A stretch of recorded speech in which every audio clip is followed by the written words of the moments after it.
We turn now to former Salt Lake City Councilman Stan Penfold. Stan, welcome to the show. So glad to have you with us today. It's a pleasure to be here. Talk about your background. You're running for mayor of Salt Lake City. What is it that you've done in your professional and personal life that you feel sets you apart from really what has become a crowded field? Well, I started actually as a neighborhood activist years ago when I moved into the city and got involved with an issue in my neighborhood, and sort of immediately went through the neighborhood community council system, became chair of that, and got really engaged in volunteering at the city and being interested in city issues back in the days of Palmer to Paulus.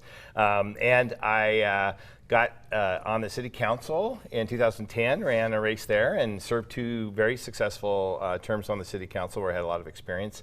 I served 3 of those years as the chair of the redevelopment agency and another 3 years in council leadership. So I think I have some really good experience for how the city works and sort of what makes things happen at the city. Mm-hmm. My professional background is with the Utah AIDS Foundation. I'm in nonprofits and have been, and I served as the executive director there for 20 years. Just stepped down.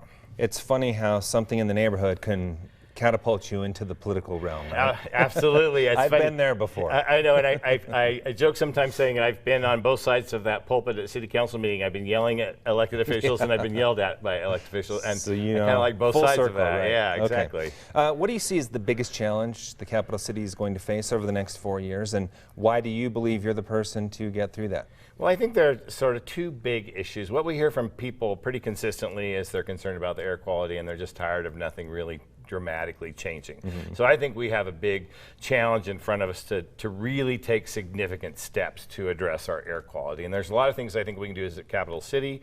One of the initiatives that I'm proposing is a free fare for clean air, so we're not charging people for UTA passes if you live in Salt Lake City. It's a program that we tried out on a couple of red air days back in 2017, incredibly successful.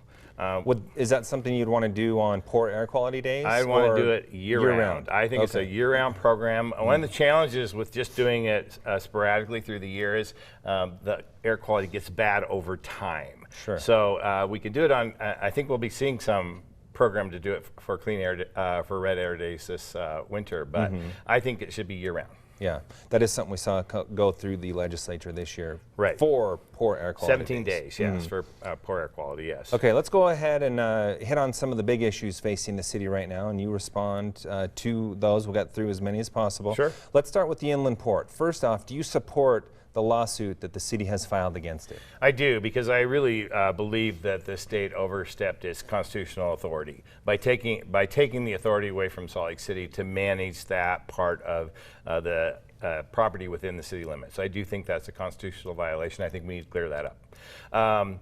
In the meantime, I think we need to pretty much have kind of a reset. Everybody got off on the wrong foot with the inland port. What we're doing now is not the most successful thing for the state. It's certainly not the most beneficial thing for the residents of Salt Lake City. And I hope to bring people back to the table and say, let's start this again. Get the people who should be there in a conversation and a dialogue and really hammer out what we want to see that benefits all of us. Current Mayor Jackie Biskupski felt like she wasn't being listened to, so she felt like the best option was to kind of take herself out of the negotiations. Would you have done things differently? It's hard to, quarterback Monday morning, so I think it's unfortunate we found ourselves in this situation, because I think there are some things that will really benefit the state and some things that really benefit the city with some of the tools that are created through the inland port. But the way it's going right now, I think it's pretty much an environmental disaster, and I think it's an unfortunate situation we find ourselves in, and we need to